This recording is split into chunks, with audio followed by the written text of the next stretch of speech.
എല്ലാവർക്കും ടെക് ന്യൂസിൻ്റെ പുതിയൊരു എപ്പിസോഡിലേക്ക് സ്വാഗതം. അപ്പോൾ ഇന്നത്തോടുകൂടി 2023 എന്ന് പറയുന്ന ഈ ഒരു വർഷം ഇവിടെ അവസാനിക്കുകയാണ്. നാളെ ന്യൂ ഇയർ ആണ്. അപ്പോൾ നിങ്ങൾക്ക് എങ്ങനെയുണ്ടായിരുന്നു 2023 എന്ന് പറയുന്ന വർഷം? നല്ലതായിരുന്നു, ചീത്തയായിരുന്നു? എന്നെ സംബന്ധിച്ചിടത്തോളം ഞാൻ ഒരിക്കലും ഓർക്കാൻ ആഗ്രഹിക്കാത്ത ഒരു വർഷമാണ് 2023 എന്ന് പറയുന്നത്. ഒരുപാട് നല്ല കാര്യങ്ങൾ ഉണ്ടായിരുന്നെങ്കിൽ കൂടിയും എന്തോ ഓവറോൾ എടുത്ത് നോക്കുമ്പോൾ എനിക്ക് കണ്ടകശനി തന്നെയായിരുന്നു മൊത്തത്തിൽ. ഒരു നല്ല വർഷമാവട്ടെ എനിക്കും 2024, അതേപോലെ നിങ്ങൾക്കും 2024 ഒരു നല്ല വർഷമാവട്ടെ എന്ന് പ്രാർത്ഥിക്കാം.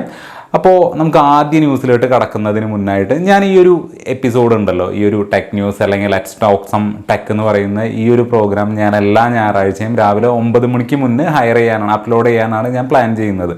ഇപ്പോൾ നിലവിൽ ഈ പറഞ്ഞ പോലെ തന്നെ let's talk some tech news അങ്ങനെയൊക്കെയാണ് ഞാനിതിനെ വിളിക്കുന്നത്.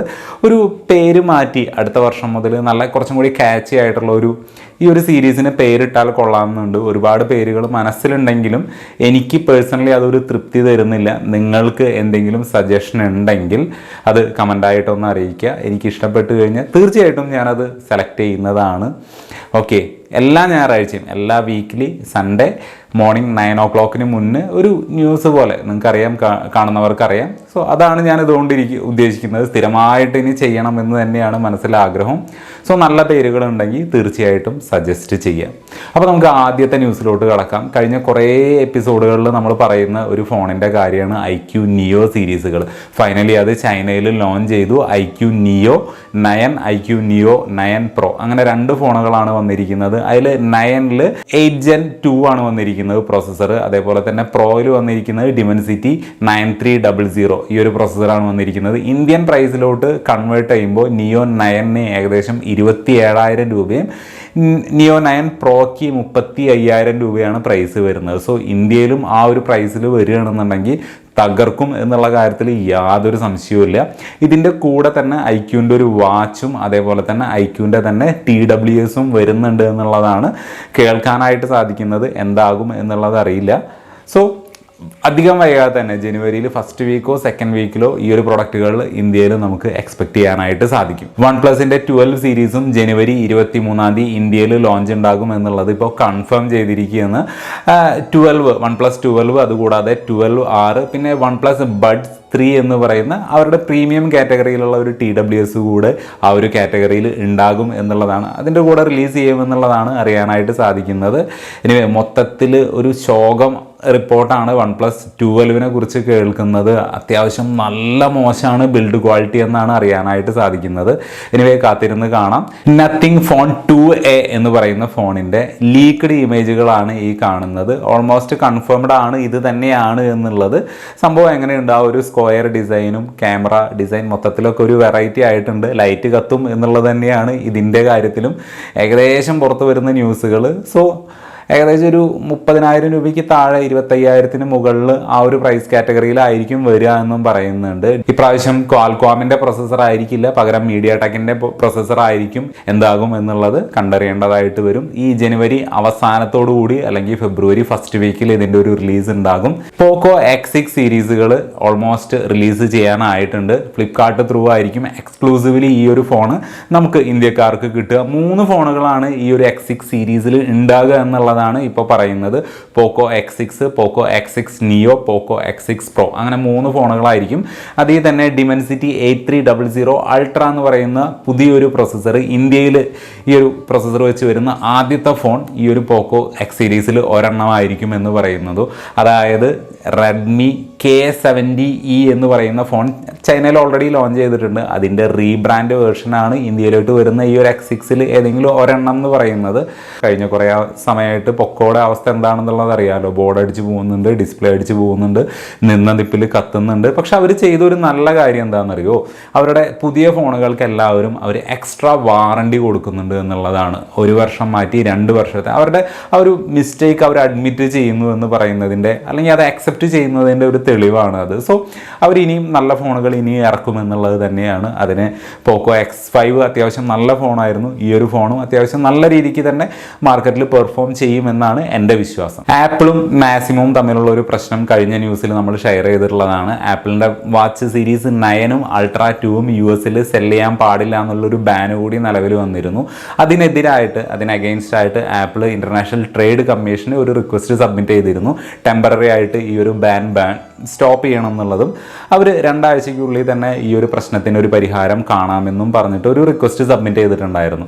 അപ്പോൾ അത് അവർ ഇന്റർനാഷണൽ ട്രേഡ് കമ്മീഷൻ ആക്സെപ്റ്റ് ചെയ്യുകയും ജനുവരി 12 വരെ ആപ്പിളിന് ടൈം കൊടുക്കുകയും ചെയ്തിട്ടുണ്ട്. സോ അവരവരുടെ ആ ഒരു വാച്ച് സീരീസുകൾ സെല് ചെയ്യുന്നത് വീണ്ടും റെസ്യൂം ചെയ്തിട്ടുണ്ട്.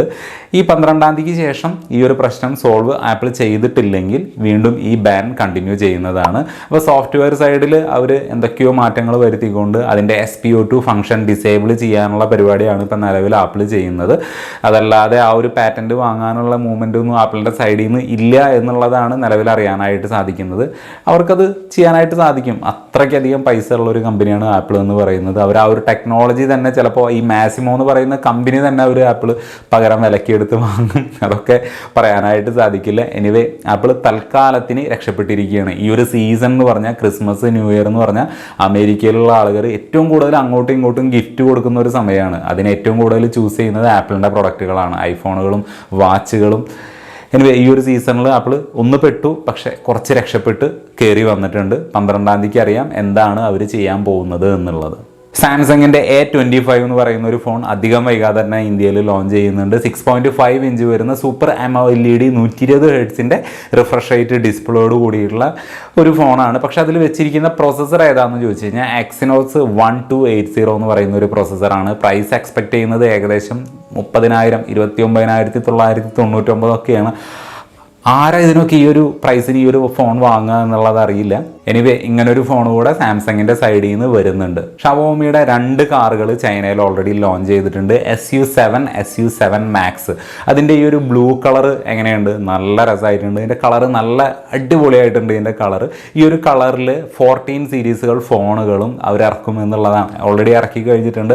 ആ കാറിന് ഏതൊക്കെ കളർ വരുന്നുണ്ടോ ആ ഒരു കളറിലൊക്കെ ഫോണുകളും ഉണ്ടാകും എന്നുള്ളതാണ് ഷവോമി പറയുന്നത്. ഈ ഒരു കാറിൻ്റെ പ്രത്യേകതയായിട്ട് പറയുന്നത് സെൽഫ് ഡ്രൈവിംഗ് കാറാണ്, സെൽഫ് പാർക്കിംഗ് ആണ്, ഹൈപ്പർ OSലാണ് ഇത് വർക്ക് ചെയ്യുന്നത്. ഫോണിലും ഇനി മുതൽ ഹൈപ്പർ OS തന്നെയാണ്. ഹൈപ്പർ OSൻ്റെ ലോഗോ ഷവോമി മാറ്റിയിട്ടുണ്ട്. ഇനി മുതൽ ഹൈപ്പർ OSൻ്റെ ലോഗോ എന്ന് പറയുന്നത് ഈ കാണുന്നതാണ്. എന്തായിരിക്കും ഈ സോഫ്റ്റ്വെയറിൻ്റെയും ഈ കാറിൻ്റെയും അവരുടെ ഓവറോൾ ഈ ഒരു ഹൈപ്പർ OS വെച്ച് വരുന്ന പ്രൊഡക്റ്റുകളുടെയും ഭാവി എന്നുള്ളത് കണ്ടറിയേണ്ടതായിട്ട് വരും.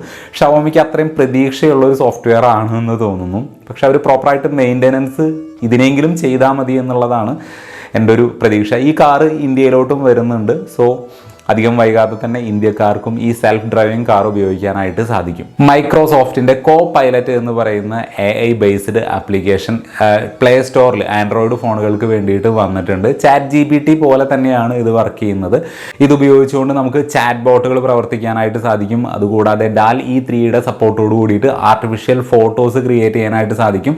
എല്ലായിടത്തും AI മയാണ്. എല്ലാവരും AIയുടെ പുറകെയാണ്. ഇപ്പോൾ സാംസങ് S24 സീരീസിൽ കേൾക്കുന്നത് AI കുത്തി നിറച്ച് വെച്ചിട്ടാണ്. അത്രയും ഫീച്ചേഴ്സ് AI ബേസ്ഡ് ആയിട്ടാണ് ആ ഫോണുകളിൽ എന്നുള്ളതാണ് പറയുന്നത്. ക്യാമറയുടെ സൈഡിൽ നോക്കിക്കഴിഞ്ഞാൽ നമ്മൾ എടുത്ത ഫോട്ടോസ് ഏതൊക്കെ രീതിയിലേക്ക് മാറ്റണോ ആ ഒക്കെ രീതിയിലേക്ക് മാറ്റാനായിട്ട് AI സപ്പോർട്ടോട് കൂടിയിട്ട് ചെയ്യാനായിട്ട് സാധിക്കും. പിന്നെ പറയുന്ന ഒരു ഫീച്ചറായിട്ട് പറയുന്നത്, നമ്മൾ ഇപ്പോൾ മലയാളത്തിലാണ് നമ്മൾ സംസാരിക്കുന്നത്, അപ്പുറം നിൽക്കുന്ന ആൾക്ക് മലയാളം അറിയില്ല, ഇംഗ്ലീഷിലാണ് അത് കേൾക്കുന്നതെന്നുണ്ടെങ്കിൽ നമ്മൾ ഇവിടുത്തെ മലയാളം എന്ന് പറഞ്ഞാലും അപ്പുറം കേൾക്കുമ്പോൾ അത് ഓട്ടോമാറ്റിക്കായിട്ട് കൺവേർട്ട് ചെയ്ത് അവിടെ ഇംഗ്ലീഷിലോട്ട് പോവും. അവിടെ നിന്ന് ഇംഗ്ലീഷിൽ പറഞ്ഞാൽ തിരിച്ച് മലയാളത്തിലോട്ട് അത് കൺവേർട്ട് ചെയ്ത് നമുക്കിവിടെ മലയാളത്തിൽ കേൾക്കാനായിട്ട് സാധിക്കും. ഏതൊക്കെ ലാംഗ്വേജുകൾ അതിൽ സപ്പോർട്ട് ചെയ്യും എന്നുള്ളത് അറിയില്ല. എനിവേ ഈ ഒരു AI ഫീച്ചേഴ്സ് S24 സീരീസിൽ ഉണ്ടാകും എന്ന് പറയുന്നു. 2021 നടന്നൊരു സംഭവം എന്ന് പറഞ്ഞിട്ടാണ് ഇപ്പോൾ ഈ ഒരു ന്യൂസ് ഓൺലൈൻ മാധ്യമങ്ങളിൽ ഞാൻ വായിച്ചത്. അതായത് ടെസ്ലയുടെ കാർ നിർമ്മാണ യൂണിറ്റിൽ 2 റോബോട്ടുകൾ അവിടുത്തെ ഒരു എംപ്ലോയീനെ അറ്റാക്ക് ചെയ്യുകയും ഓൾമോസ്റ്റ് കൊലപാതകത്തിൻ്റെ അടുത്ത് വരെ എത്തുകയും മറ്റ് തൊഴിലാളികൾ സംയോജിതമായിട്ട് ഇടപെട്ട് ഈ റോബോട്ടിൻ്റെ പവർ ഓഫ് ചെയ്തത് വഴിയാണ് ഒരു വലിയൊരു ദുരന്തം ഒഴിവായത് എന്നൊക്കെയാണ് ആ ഒരു ന്യൂസിൽ ഞാൻ വായിച്ചത്. ഈ ഒരു വ്യക്തി റോബോട്ടിൻ്റെ സോഫ്റ്റ്വെയർ കാര്യങ്ങളെല്ലാം മെയിൻറ്റെയിൻ ചെയ്യുന്ന ഒരു വ്യക്തിയാണ്. സോ അതിൻ്റെ ഒരു ബഗ് വഴിയാണ് റോബോട്ടിന് ഇങ്ങനെ വിയേർഡായിട്ട് ഇത്രയും അറ്റാക്കിംഗ് ആയിട്ടുള്ള ഒരു ബിഹേവിയർ കാണിച്ചത് എന്നൊക്കെ പറയുന്നു. എനിവേ എന്താണ് സത്യം എന്നുള്ളത് അറിയില്ല. ഇങ്ങനെ ഒരു ന്യൂസ് നടന്നിട്ടുണ്ട്. ഇത് 2021 നടന്നതുമെന്ന് പറയപ്പെടുന്നു. അപ്പോൾ അത് ആ ഒരു രീതിക്ക് എടുക്കുക. ഓക്കെ, റോബോട്ടും AI-യും ഇതൊക്കെ ഇനി നമ്മൾ എന്താ പറയുക ഒരു സർവ്വസാധാരണമായിട്ടുള്ളൊരു ന്യൂസായിട്ട് വരുമെന്ന് തന്നെയാണ് എൻ്റെ ഒരു വിശ്വാസം. ഞാനിതിനൊന്നും എതിരല്ല കേട്ടോ. ടെക്നോളജിയൊക്കെ അത്യാവശ്യം മനുഷ്യന് ഉപകാരപ്പെടുന്ന രീതിയിലേക്ക് മുന്നോട്ട് വരണം എന്ന് തന്നെയാണ് എൻ്റെ ആഗ്രഹം. പക്ഷെ അതൊരു ദുരന്തമായി ഒരിക്കലും മാറരുതും എന്ന് ഞാൻ പ്രാർത്ഥിക്കുന്നു. വിവോ X100 സീരീസുകൾ ജനുവരി 4 ഇന്ത്യയിൽ ലോഞ്ച് ചെയ്യും എന്നുള്ളതാണ് അറിയാനായിട്ട് സാധിക്കുന്നത്. അതേ ദിവസം തന്നെയാണ് ഷവോമിയുടെ നോട്ട് 13 സീരീസുകളും ഇന്ത്യയിൽ ലോഞ്ച് ചെയ്യുന്നത്. കഴിഞ്ഞ വർഷം അതായത് 2023 ഏറ്റവും കൂടുതൽ സ്മാർട്ട് ഫോണുകൾ ഇന്ത്യയിൽ വിറ്റത് വിവോ എന്ന് പറയുന്ന മാനുഫാക്ചർ ആണ് എന്ന് പറയുന്നു. സോ അവർക്കാവാം ഒരു കോമ്പറ്റീഷനോ ഒരു മത്സരം ആകാം. എനിവേ 2 ഫോണുകളും വിവോ X സീരീസ് ആണെങ്കിലും റെഡ്മി നോട്ട് സീരീസ് ആണെങ്കിലും നല്ല ഫോണുകൾ തന്നെ ആയിരിക്കും എന്നാണ് എൻ്റെ ഒരു വിശ്വാസം. ഈ X100 എന്ന് പറയുന്ന മോഡലിന് ഏകദേശം 64,000 രൂപയും അതേപോലെ X100 Pro എന്ന് പറയുന്ന വേരിയൻറ്റ് ഏകദേശം 90,000 രൂപയായിരിക്കും ഇന്ത്യയിൽ പ്രൈസ് എന്ന് പറയുന്നത്. Oppo Find X7 and Find X7 Pro ഈ 2 ഫോണുകളിലും അലേർട്ട് സ്ലൈഡർ ഉണ്ടായിരിക്കും എന്നുള്ളതാണ് ഇപ്പോൾ റിലീസ് ചെയ്ത ടീസർ പ്രകാരം മനസ്സിലാക്കാനായിട്ട് സാധിക്കുന്നത്. അപ്പോൾ OnePlus ഇപ്പോൾ കൺട്രോൾ ചെയ്യുന്നത് ഓപ്പോ ആണല്ലോ. അപ്പോൾ അവർക്ക് ആ ഒരു ഫീച്ചർ നല്ലതായിട്ട് തോന്നിയിട്ടുണ്ടാവും. അവരുടെ പ്രീമിയം ഫോണിൽ അവരത് ഇംപ്ലിമെൻറ്റ് ചെയ്തു. വേറൊരു കുറ്റവും അവിടെ പറയാനായിട്ടില്ല. എന്തായാലും ജനുവരി തന്നെ ഈ ഒരു X7 സീരീസുകൾ ഇന്ത്യയിൽ റിലീസ് ഉണ്ടാകും എന്നാണ് എക്സ്പെക്റ്റ് ചെയ്യുന്നത്. അതേപോലെ ഓപ്പോയുടെ സൈഡിൽ നിന്ന് ഓപ്പോ Reno 11 സീരീസുകൾ ജനുവരി 11 ഗ്ലോബലി റിലീസാവും എന്നൊരു റൂമർ കൂടെ ഉണ്ട്. 2 ഫോണുകളായിരിക്കും ഓപ്പോ Reno 11, 11 Pro ഈ 2 മോഡലുകളായിരിക്കും വരിക. കഴിഞ്ഞ വർഷം അതേപോലെ തന്നെ 10ഉം 10 Proയും 2 മോഡലുകളാണ് വന്നത്. ആ 2 ഫോണുകൾ അത്യാവശ്യം നല്ല ഫോണുകളാണ് കേട്ടോ. ഞാനും പേഴ്സണലി യൂസ് ചെയ്തതാണ്. ഈ ഒരു ഫോണിലോട്ട് വരുമ്പോൾ നമുക്ക് 11ൽ കൊടുത്തിരിക്കുന്നത് Dimensity 1080 എന്ന് പറയുന്ന പ്രൊസസ്സറും അതേപോലെ തന്നെ 11 Proയിൽ Dimensity 8200 എന്ന് പറയുന്ന പ്രൊസസ്സറാണ് കൊടുത്തിരിക്കുന്നത്. 2 ഫോണിലും 32 മെഗാ പിക്സലിൻ്റെ ടെലിഫോട്ടോ ലെൻസ് ഉണ്ടായിരിക്കും. ആൻഡ്രോയിഡ് 14 ബേസ്ഡ് ആയിരിക്കും.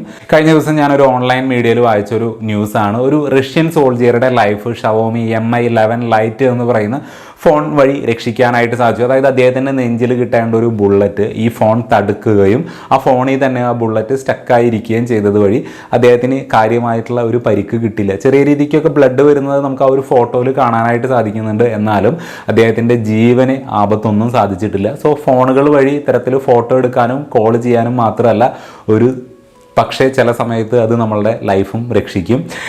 എനിവേ നല്ലൊരു ന്യൂസാണ് അത്. അപ്പോൾ ഇത്രയൊക്കെയാണ് ഈ ഒരു എപ്പിസോഡിൽ എനിക്ക് കളക്ട് ചെയ്യാനായിട്ടുള്ള ന്യൂസുകൾ എന്ന് പറയുന്നത്. ഞാൻ വീഡിയോയുടെ തുടക്കത്തിൽ പറഞ്ഞ പോലെ തന്നെ ഈ ഒരു ഈവൻറ്റിന് അല്ലെങ്കിൽ ഈ ഒരു സീരീസിന് എന്തെങ്കിലും നല്ല പേരുകൾ ഉണ്ട് എന്നുണ്ടെങ്കിൽ തീർച്ചയായിട്ടും സജസ്റ്റ് ചെയ്യുക. അപ്പോൾ എല്ലാവർക്കും നല്ലൊരു ഹാപ്പി ന്യൂ ഇയർ 2024. നിങ്ങളുടെ എല്ലാ ആഗ്രഹങ്ങളും എല്ലാതും അടിപൊളിയാവട്ടെ. അതുകൂടാതെ സേഫായിട്ട് ആഘോഷിക്കുക. ഹാപ്പി ന്യൂ ഇയറൊക്കെ അത്യാവശ്യം നിങ്ങളുടെ ഹെൽത്തും നിങ്ങളുടെ ജീവനും എല്ലാതും അതിരുവിട്ട് ഒന്നും ചെയ്യാതിരിക്കുക. നമ്മളെ കാത്തിരിക്കാനായിട്ട് ഒരുപാട് ആളുകളുണ്ട്, ഫാമിലി ഉണ്ട്, ഓക്കെ എല്ലാതും ഉണ്ട്. അപ്പോൾ അതിനനുസരിച്ചിട്ടുള്ള ആഘോഷം കാര്യങ്ങളെല്ലാം ചുരുക്കുക. അപ്പോൾ അത്രമാത്രം. അടുത്തൊരു വീഡിയോയിൽ അടുത്ത വർഷം കാണാം. Good bye.